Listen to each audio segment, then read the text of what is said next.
ভারতে মুসলিম সম্প্রদায়ের মসজিদ দরগা ভাঙ্গা বা অপসারণের খবর প্রায়ই আলোচনায় আসে। এবার দেশটিতে অবস্থিত বিশ্বের সপ্তম আশ্চর্যের অন্যতম তাজমহলের অস্তিত্ব নিয়েও নতুন করে তৈরি হয়েছে আইনি ও রাজনৈতিক বিতর্ক।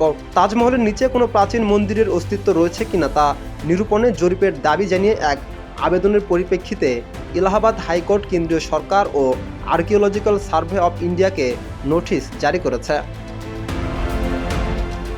আদালতে আবেদনকারী পক্ষের দাবি, তাজমহল মোগল সম্রাট শাহজাহানের তৈরি কোনো স্মৃতিসৌধ নয়, বরং এটি ভগবান মহাদেবের উদ্দেশ্যে নিবেদিত প্রাচীন হিন্দু মন্দির তেজো মহালয়া।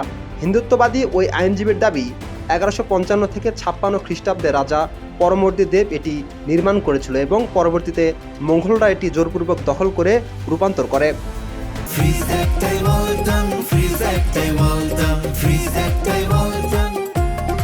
ইউনেস্কো স্বীকৃত এই হেরিটেজ সাইট সম্পর্কে ঐতিহাসিকদের মতে 1631 থেকে 1653 সালের মধ্যে মোগল সম্রাট শাহজাহান তার প্রিয় পত্নী মমতাজ মহলের স্মৃতিতে এটি নির্মাণ করেন।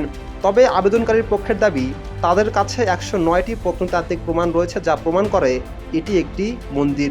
এছাড়াও এএসআই কর্তৃক তাজমহলের নামাজ পড়ার অনুমতি প্রদান এবং সৌধের কিছু অংশ তালাবদ্ধ রাখার বিষয়টিও তাদের আবেদনে চ্যালেঞ্জ করা হয়েছে। রাম জন্মভূমি বাবরি মসজিদ মামলার ঐতিহাসিক রায়ের পর থেকে ভারতের ধর্মীয় স্থাপনাগুলো আদি পরিচয় নিয়ে নানা মামলা দায়ের করা হচ্ছে। তাজমহল নিয়ে এই নতুন আইনি পদক্ষেপ সেই বিতর্কেরই এক নতুন অধ্যায় বলে মনে করছেন সংশ্লিষ্টরা।